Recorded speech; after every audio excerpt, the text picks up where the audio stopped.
Assalamualaikum warahmatullahi wabarakatuh. Hari ini kita menjumpai orang yang sangat terhormat dan punya prestasi sebagai anggota dewan.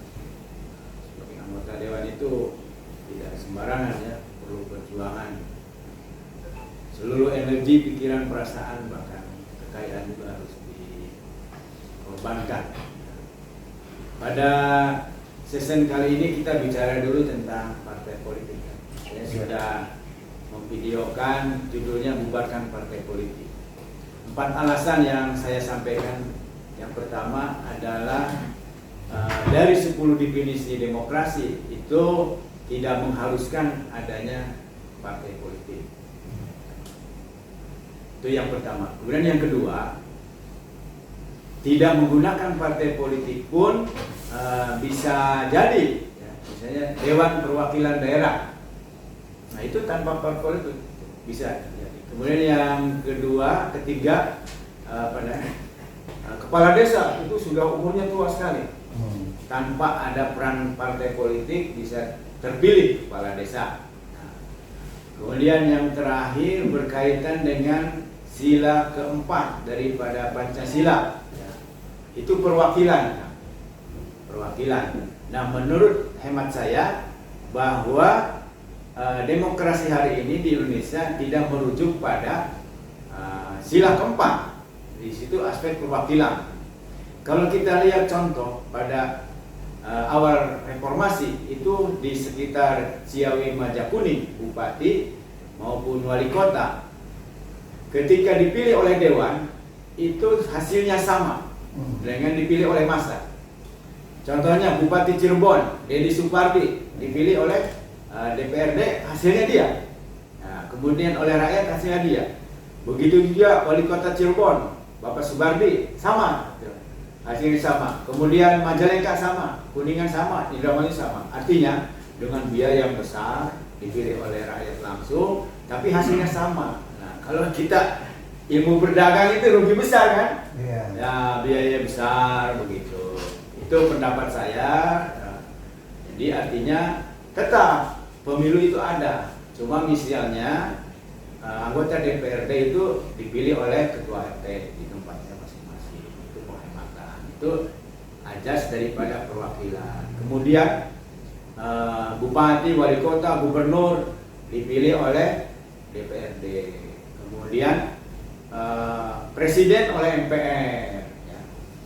Itu saya yakin Gus Dur dipilih oleh MPR tanpa pakai uang. Tapi kalau dipilih oleh massa, saya sudah tanya waktu masa kampanye. Satu aspek dari kampanye saja, menempel gambar calon presiden, ya, saya tidak menyebutkan calonnya yang mana. Itu saya tanya, orang habisnya 500, satu amplop. Jadi kalau se-Indonesia berapa? Dan orang tidak mungkin ya berkaitan dengan politik begitu saja, pasti minta balas jasa atas uang yang diberikan untuk kampanye seorang presiden, seorang gubernur, ya, wali kota dan sebagainya. Jadi tetap eksekutif ada, ya, kemudian semuanya ada, cuma pemilu ada, tapi tidak pakai partai politik. Sekali lagi sudah terbukti Dewan Perwakilan Daerah tanpa partai politik, kepala desa tanpa partai politik, itu terjadi gitu. Jadi anggota dewan tetap ada. Jadi dengan dasar-dasar itu kesimpulan saya. Dan ini salah satu kelebihan tidak pakai partai politik itu tidak ada dikotomi ya, antara ideologi Islam dengan nasionalis, tergantung daerahnya masing-masing. Nah itu Kang, silakan. Ya. Berkenaan dengan peran partai politik ya di mekanisme demokrasi, sebenarnya ini kan muncul karena regulasi. Ya. Perundang-undangan. Ya, betul. Ya, kami sepakat bahwa membentuk sebuah suksesi nasional itu tetap merujuk di Pancasila dan Undang-Undang Dasar 45. Betul. Ya, dari musyawarah mufakat. Ya. Gitu. Tapi Undang-Undang Dasar 45 itu pasal-pasalnya bisa dirubah kan sesuai dengan pasal 37. Ya. Buktinya berdasarkan Undang-Undang Dasar 45 yang asli, Nah, itu presiden dipilih oleh MPR. MPR. Yang amandemen oleh rakyat langsung. Nah, itu pembukaannya sama nih. Yang tidak boleh itu kan pembukaan dasar. Pembukaan undang-undang dasar. Kalau pasal saya boleh berubah itu sesuai dengan pasal. Gitu. Ya, musyawarah mufakat itu kemudian konsep perwakilan itu memang kita sepakat. Ya. Cuma memang di sini kan regulasi dari perundang-undangan kemudian memberikan sebuah porsi kepada partai. Dan kita yakin kenapa munculnya regulasi tentang pembentukan partai. Nah, ini partai ini kan sebagai mediasi, sebagai wadah, sebagai sarana untuk menyempurnakan demokrasi. Ya, kemudian pertanyaannya kenapa muncul sebuah pilihan, ya sebuah pemimpin, sebuah perwakilan rakyat yang mungkin kredibilitasnya, kapasitasnya yang belum masuk ke tingkat ideal, atau bahasa tadi dulu dipilih langsung dengan dipilih oleh DPRD sama. Nah, ini sebenarnya sistem ini kan mengalami sebuah perubahan proses menuju yang dianggap sempurna. Cuma memang ada di sini ada satu aspek yang kurang, yaitu tentang pendidikan politik di tengah-tengah masyarakat.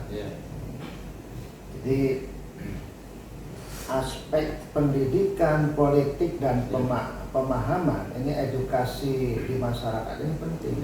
Ketika masyarakat itu sudah menyadari tentang pentingnya berpolitik, pentingnya partisipasi dalam membangun negara, maka mereka akan lebih cerdas memilih baik wakil rakyat DPR maupun pemimpin sekelas pemimpin tingkat daerah, ya apakah itu bupati, gubernur ataupun presiden.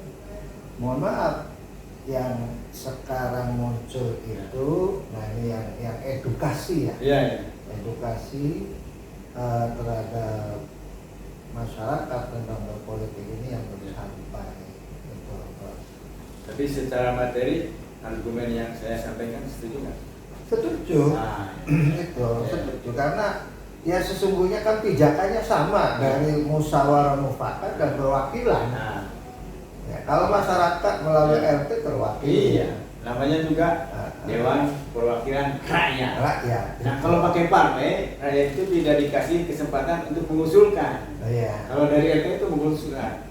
Saya pengalaman langsung dalam dua kali muktamar salah satu ormas besar di Indonesia. Itu sistemnya tidak ada yang mencalonkan diri, kan? Alhamdulillah tahu. Itu saya ikuti tuh, nggak ada politik uang itu, kan? Bahkan banyak orang yang dicalonkan juga tidak bersedia. Luar biasa itu. Dan di sana itu pakainya formatur lah ya. Tidak ada saya dua kali ya muktamar itu. Luar biasa itu sebagai percontohan. Di pihak lain, ormas yang lain saya tidak menyebutkan apa. Ramai itu ya. Saya kira sistemnya bisa. Jadi artinya sesuai dengan pemahaman saya tentang Islam terhadap jabatan. Saya kira di PKS sudah dilaksanakan tuh ya. Sama tidak mengajukan diri gitu, dicalonkan, bahkan yang dicalonkan juga banyak yang tidak bersedia. Itu nilai-nilai Islam yang harus masuk ke dalam nilai-nilai negara, saya kira, karena secara ilmiah bagus gitu, karena jabatan itu kan amanah. Amanah itu jangan rebutan.